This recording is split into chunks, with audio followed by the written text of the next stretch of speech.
हिंदी लेकर आई हूँ और हिंदी में व्याकरण लेकर आई हूँ। व्याकरण इसलिए कि बहुत सारे लोगों का डिमांड था कि व्याकरण पढ़ाया जाए और व्याकरण के बारे में बताया जाए।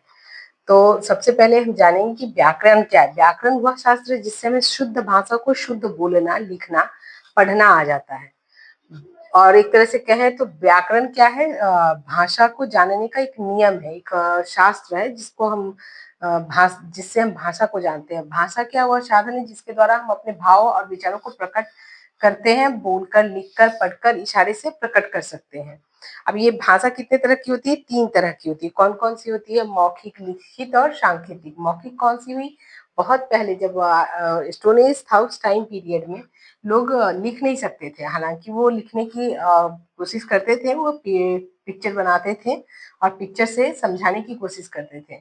तो वो मौखिक भाषा थी। उसके बाद लिखित को, उसी को धीरे धीरे जब लोगों में सीखने की प्रेरणा जागी तो धीरे धीरे उन्होंने उसको फॉरवर्ड करना शुरू किया, यानी लिखना शुरू किया। उसके बाद सांकेतिक, बहुत सारी ऐसी थी जो संकेतों के द्वारा भाषा को मतलब अपने विचारों को व्यक्त करते थे। लोग, बहुत लोग बोल नहीं पाते थे, लिख नहीं पाते थे, तो वो संकेत से विचार, अपने विचारों को बताते थे लोगों को। और सांकेतिक भाषा का बेस्ट एग्जांपल अभी के टाइम में मैं बताऊं तो आप देख सकते हैं ट्रैफिक पुलिस। ट्रैफिक पुलिस जब कंट्रोल करती है ट्रैफिक रूल्स को, तो आपने देखा होगा कि हाथ से इशारा करती है, तो सांकेतिक भाषा का एक एग्जाम्पल है। अब जैसे अगर मान लो सपोज दैट कि हम अगर हम कहें कि हमें व्याकरण मतलब भाषा का ज्ञान ना हो, तो हमें क्या प्रॉब्लम हो सकती है? किसी भी भाषा को सही तरीके से बोलने के लिए हमें व्याकरण की ज़रूरत है। क्यों व्याकरण की ज़रूरत है? क्योंकि व्याकरण हमें बताता है कि क्या सही है, क्या गलत है। जैसे कि एक एग्ज़ाम्पल मैंने यहाँ लिखा है, अ, ये एग्ज़ाम्पल मैंने लिखा है, ये एग्ज़ाम्पल है, लड़का बाज़ार जाते हैं, तो ये गलत है, यहाँ जाते हैं। क्यों? क्योंकि अगर आपको भाषा का नॉलेज नहीं है, आपने देखा होगा बहुत सारे लोग हिंदी बोलते हैं, तो मिस्टेक करते हैं हिंदी बोलने में। जैसे आपको अगर इंग्लिश नहीं आती है, तो हम इंग्लिश में भी मिस्टेक करते हैं, लेकिन हिंदी थोड़ा टफ है, तो वो थोड़ा जल्दी पता चल जाता है। तो लड़का बाजार जाते हैं, यहाँ लड़का इस सिंगल है, एक वचन है, यानी एक ही व्यक्ति है। यहाँ जाते हैं हम कब लगाते हैं? जब बहुत सारे लोग हो, तो हम जाते हैं यूज करते हैं। नहीं तो यहाँ क्या आएगा? इसका सही प्रारूप क्या होगा? यहाँ होगा जाता है, लड़का बाजार जाता है, यहाँ ये आना चाहिए। क्यों? क्योंकि ये सिंगल है, एक ही व्यक्ति है जो बाजार जा रहा है, बहुत सारे लोग नहीं जा रहे हैं बाजार। तो इसे जानने के लिए हमें सबसे पहले क्या करना होगा? व्याकरण सीखना होगा। तो भाषा के सही नॉलेज को, यानी सही जानकारी देने वाले नियमों को, जो भाषा के नियमों की जानकारी दे, वो क्या होता है? व्याकरण कहलाता है। व्याकरण के नियमों का अध्ययन कितने विभागों के अंतर्गत है? व्याकरण भी क्या है? 3 विभाग में बटे हुए हैं। एक नहीं, व्याकरण जो है वो, ये भी क्या है?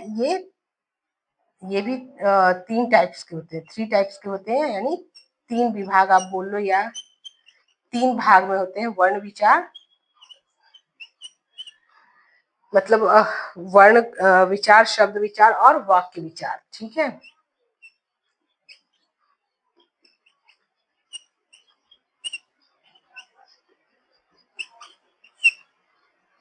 और तीसरा कौन सा होता है? वाक्य विचार। पहले मैं एक छोटा सा आपको डेमो वो बता देती हूँ कि वर्ण विचार क्या है, शब्द विचार। उसके बाद फिर मैं वर्ण विचार को भी लिखूंगी।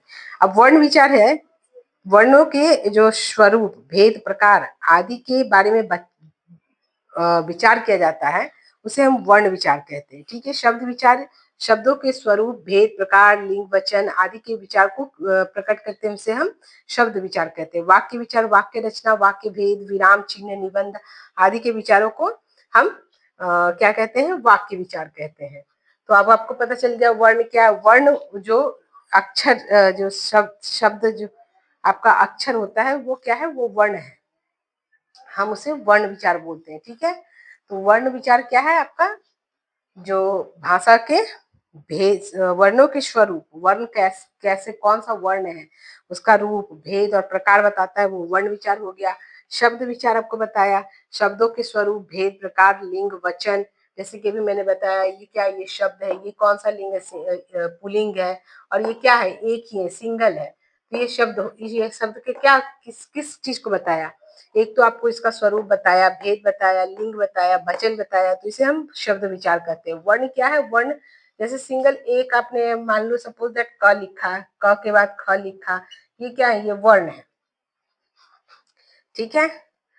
और वाक्य में आपको बताया कि एक पूरा वाक्य अब मैंने लिखा, लड़का बाजार जाते हैं। जी हाँ, लड़का बाजार जाते हैं यानी कि एक व्यक्ति नहीं है यहाँ, बहुत सारे व्यक्ति नहीं है, सिर्फ एक व्यक्ति है। जाते हैं तो ये गलत है, तो ये भी क्या कर रहा है, इसका आपको पूरा व्याख्या दे रहा है।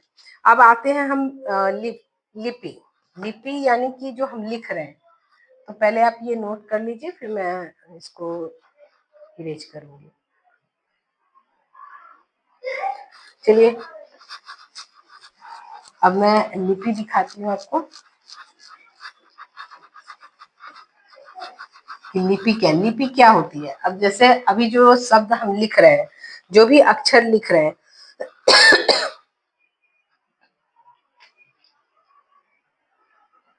देखो लिपि क्या है।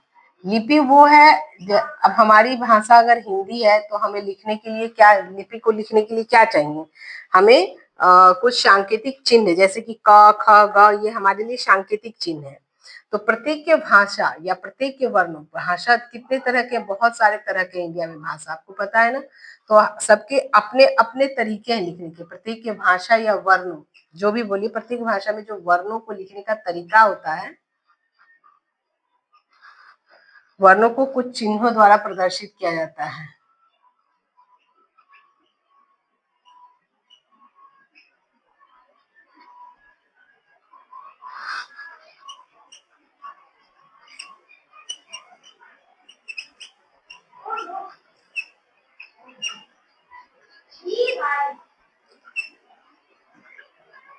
प्रदर्शित किया जाता है। अब जो प्रदर्शित किए जाते हैं, उन चिन्हों को जिनमें हम किसी भाषा को लिखकर प्रकट करते हैं, तो ये जो चिन्ह है, इन्हें हम क्या बोलते हैं, इन चिन्हों को, मतलब उन चिन्हों को हम क्या बोलते हैं,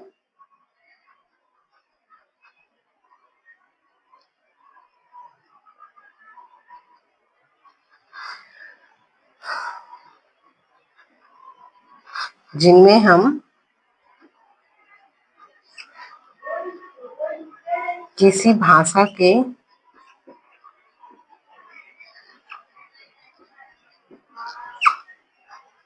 को लिखकर प्रकट करते हैं,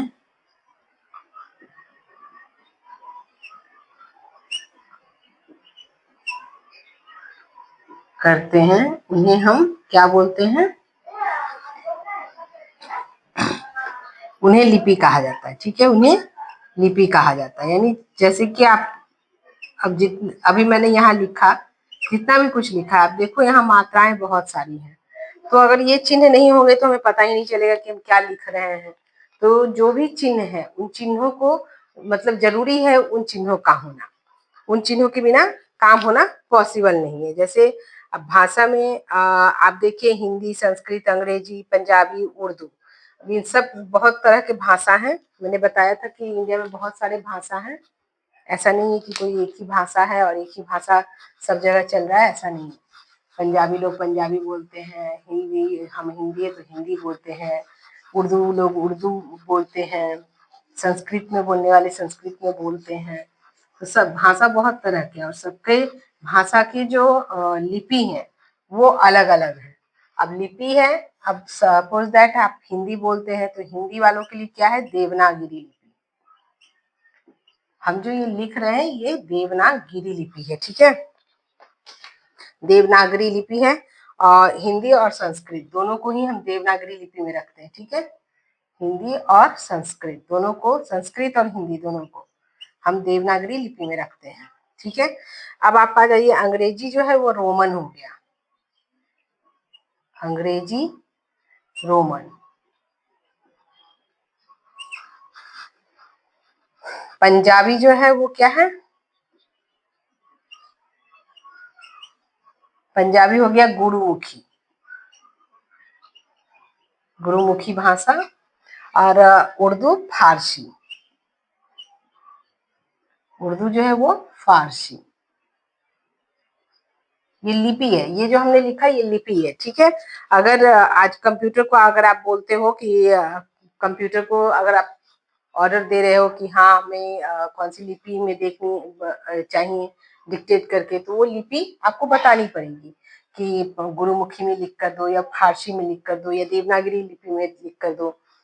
तो आज कंप्यूटर युग में हमें इसकी ज्यादा जरूरत है। अब इन सबको तो आपको मैंने बता दिया। अब कुछ क्वेश्चंस हैं, भाषा किसे कहते हैं। तो मैंने अभी अभी आपको बताया था कि भाषा किसे कहते हैं। भाषा वह साधन है जिसके द्वारा हम अपने भावों और विचारों को बोलकर, लिखकर, पढ़कर प्रकट करते हैं, उसे हम भाषा कहते हैं।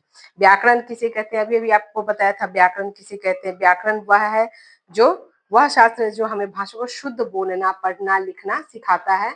और व्याकरण एक तरह से हमारे जो लिपि है, मतलब जो लिखने का नियम है, जो भाषा का नियम है, उसका शास्त्र है। व्याकरण कितने तरह के, वर्ण विचार, शब्द विचार और वाक्य विचार, 3 बताया मैंने। उसके बाद आपको बताया कि वर्ण विचार क्या। वर्ण विचार वो है जो वर्णों के भेद, प्रकार, स्वरूप को बताता है। शब्द विचार क्या है, जो शब्दों के भेद, प्रकार, स्वरूप को बताता है, उसे शब्द विचार कहते हैं। और वाक्य विचार क्या है, जो वाक्य के स्वरूप, भेद, प्रकार, लिंग को बताता है, वो वाक्य विचार है। अब आप आ जाओ, मैंने लिपि बताई। लिपि क्या है, लिपि वो है जो भाषा को चिन्हों, जो भाषा के प्रत्येक भाषा में वर्णों को कुछ चिन्हों द्वारा प्रदर्शित किया जाता है, उन चिन्हों को जिनमें हम किसी भाषा को लिखकर प्रकट करते हैं, उन्हें लिपि कहते हैं। अब हमने अगर ला लिखा तो ये क्या है, ये एक आपको चिन्ह है। अब इसमें ला सिर्फ हम बोले तो हमें तो पता नहीं चलेगा। ल में ई की मात्रा लगी, प में ई की, तो लिपि बना। तो ये जो चिन्ह है ये क्या है, ये हमारे लिपि हो गए। ठीक है। और लिपि में ये चिन्ह है, लिपि तो हो ही गए, प्लस क्या, ये हिंदी में है। रोमन में अगर हमें, अंग्रेजी में हमें पढ़ना है तो हम बोलते हैं ENGLISH। यहाँ आई आ गया, यहाँ ई आ गया। ये सारे क्या है, ये जो वर्ण है हमें वो एक सेंटेंस, एक जो शब्द बना रहे हैं, सेंटेंस नहीं, एक वर्ड जो बना रहे हैं, तो इसको इंक्लूड करने के लिए, एक साथ आने के लिए इन वर्णों को, यहाँ अगर हमने इंग्लिश बोला तो आई लगाया, EL लगाया, इंग्लिश। तो ये जो है ये लिपि है। तो लिपि हमारी संस्कृत और हिंदी में क्या है, देवनागरी, अंग्रेजी में रोमन, पंजाबी में गुरुमुखी, उर्दू में फारसी। तो आज की क्लास अभी तक के लिए इतना ही। लिपि से आप क्या समझते हैं ये बता दिया आपको। रिक्त स्थानों की पूर्ति, जिस साधन के द्वारा हम अपने भावों और विचारों को प्रकट करते हैं उसे हम क्या बोलते हैं। अब बताइए, जिस साधन से हम अपने भाव और विचार को प्रकट करें उसे हम क्या बोलेंगे। अभी अभी बताया था आपको कि जिससे हम अपने भाव और विचार को प्रकट करें वो क्या है, भाषा है। अगर भाव और विचार को प्रकट करने के लिए भाषा कितने तरह की थी आपको बताया था, 3 तरह की है, सांकेतिक, लिखित, मौखिक। ठीक है। अब लिखकर भाव प्रकट करने वाले साधन को लिखित बोलते हैं। बोलकर अपने भाव को प्रकट करने वाले साधन को क्या बोलते हैं हम, लिखित, मौखिक, लिखित, सांकेतिक जो बोलकर है। और वह शास्त्र जो भाषा के नियमों की जानकारी देता है वो कौन सा शास्त्र है, व्याकरण। भाषा की लिपि गुरुमुखी है, कौन सी लिपि की गुरुमुखी है, लिपि पंजाबी। पंजाबी भाषा की जो लिपि है वो क्या है, गुरुमुखी, गुरुमुखी है। ठीक है। तो आज का चैप्टर आपका ये भाषा व्याकरण यहीं तक। अब दूसरा चैप्टर है वर्ण विचार की वर्ण विचार क्या है। अब मैं वर्ण विचार आपको बता रही हूँ।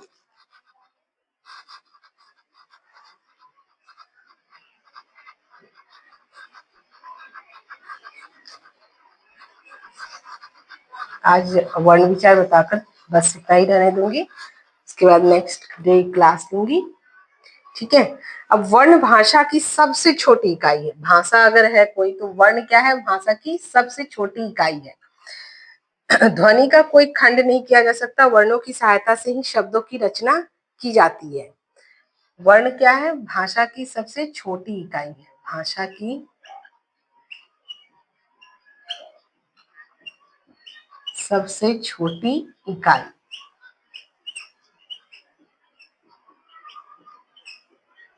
को हम क्या कहते हैं, वर्ण कहते हैं। इसका हम खंडन नहीं कर सकते, यानी कि इस ध्वनि का हम कोई खंड नहीं कर सकते। जो आवाज जो आ रही है उसका हम कोई खंड नहीं कर सकते, ध्वनि का खंडन नहीं कर सकते, खंड नहीं कर सकते।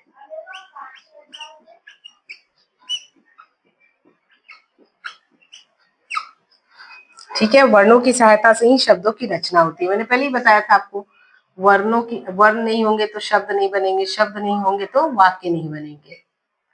वर्णों की सहायता से ही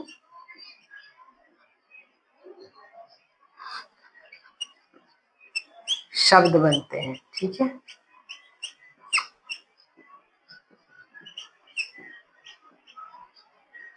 अब देखिए वर्ण क्या है, पहले आपको ये भी पता होना चाहिए जो हम लिख रहे हैं वो क्या है।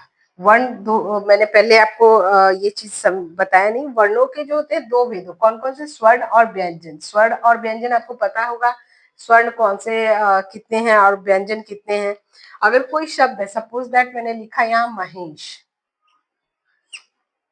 हम बोल रहे हैं महेश और देवनागरी में है, ये याद रखेंगे, हिंदी के देवनागरी लिपि में है। और अब हमें महेश बोल रहे थे, इसमें म भी है, अ भी है। म के हर वर्ण के साथ अ होता ही होता है। वर्ण क्या है, क ख ग घ, ये सब वर्ण है। जितने भी आपको ये है, ये सारे वर्ण है। ठीक है, तो अब जितने भी वर्ण है उसके साथ अ यानी स्वर जुड़ा ही रहेगा, स्वर के बिना वर्ण नहीं हो सकता है। ह ए श, स के बाद भी अ है। ठीक है, क्योंकि स में भी अ का साउंड आ रहा है, अगर आप ध्यान से सुने तो। महेश, अब देखिए वर्ण है ये, सॉरी स्वर ये, वर्ण ये है, व्यंजन ये है, स्वर ये है, व्यंजन ये है, फिर स्वर ये है, व्यंजन ये है, स्वर ये है। क्यों, व्यंजन के साथ स्वर जुड़ा हुआ है, तो ये व्यंजन है। और जो सिर्फ अपना साउंड रखता है, अ अगर हम बोल रहे तो इसके साथ कोई अलग सा आपको साउंड नहीं ध्यान में आ रहा हो, ध्यान से सुनो। म जब बोल रहे तो म अ साथ में आ रहा है, लेकिन आप जब अ बोलेंगे तो अ के साथ कुछ भी अलग से साउंड नहीं आ रहा है, तो ये स्वर व्यंजन, स्वर हो गया वर्ण, और ये व्यंजन हो गया। तो जिस वर्ण के साथ स्वर के मात्रा, मतलब स्वर का साउंड आए, वो व्यंजन है। आप इतना ध्यान रखना। आप क भी बोलो तो ध्यान से सुनो इसको, क को क प्लस अ का साउंड आ रहा है, यानी जब आप क बोल रहे हो ध्यान से सुनो, क तो क के साथ अ आ ही रहा है, ऐसा नहीं है, इसके साथ ही ये जुड़ा हुआ है, क में अ जुड़ा हुआ है, म में अ जुड़ा हुआ है। तो व्यंजन हमेशा क्या है, स्वर के साथ ही आता है, वो खाली नहीं आता है। व्यंजन के वर्ण के दो भेद है। वर्ण के कौन कौन से दो भेद है, वर्ण दो टाइप के हैं, कौन कौन से, स्वर और व्यंजन। ये तो छोटे क्लासेस में भी पढ़ाया गया आपको, बस एक बार मैं आपको वो क्लैरिटी दे रही हूँ। तो स्वर किसे कहते हैं, मैंने अभी अभी आपको बताया, जिन वर्णों में उच्चारण में वायु बिना बाधा के मुख से बाहर निकले।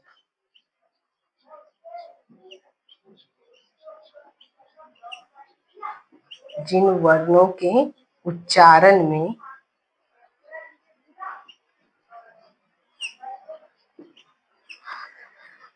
वायु, अब जैसे वायु यहाँ हो गया बिना बाधा के बाहर निकले, तो आप तो समझेंगे नहीं कि क्या कह रहा है बिना बाधा के बाहर वायु।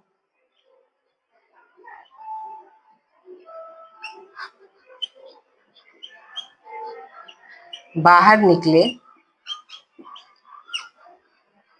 उन्हें स्वर कहते हैं। अभी मैंने बताया स्वर के साथ आप अगर ध्यान से सुनोगे, कोई भी दूसरा अक्षर का आवाज नहीं आता है, कहते हैं स्वर कहते हैं।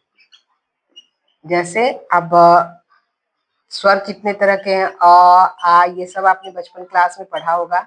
छोटी ई, बड़ी ई, सॉरी छोटी ई, बड़ी ई, छोटी ऊ, बड़ी ऊ, री, री, ए, आई, बी,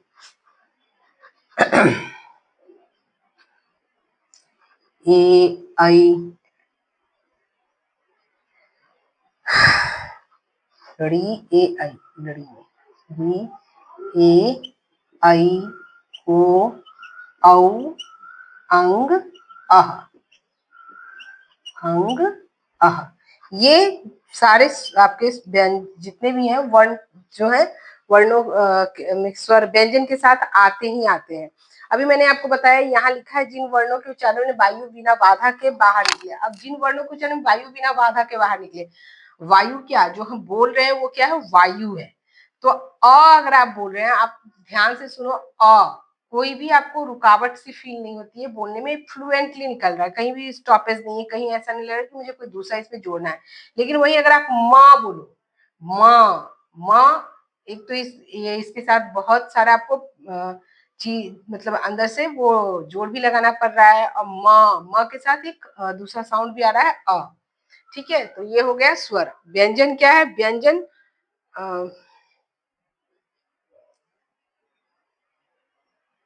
और ये देखिए अंग, हम जब बोलते हैं अंग, अंग भी बोल रहे हैं तो प्रेशर पड़ रहा है, तो इसलिए अंग और आह को आप क्या किया गया है, स्वर के लिस्ट से हटा दिया गया है।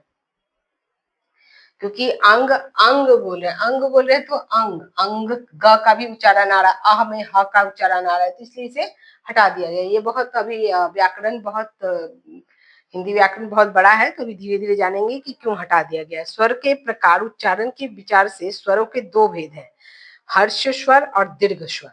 अब स्वर में भी देखो दो भेद है, स्वर के भी दो प्रकार हैं। स्वर कितने तो तरह के हैं? दो प्रकार के हैं। कौन कौन से? हर्ष, हर्ष स्वर और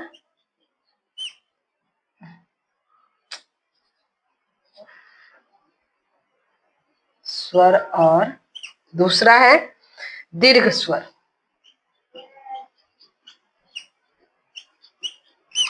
अब ये दोनों क्या है इसके बारे में मैं कल आपको बताऊंगी। तो फिलहाल अब तक के लिए इतना ही।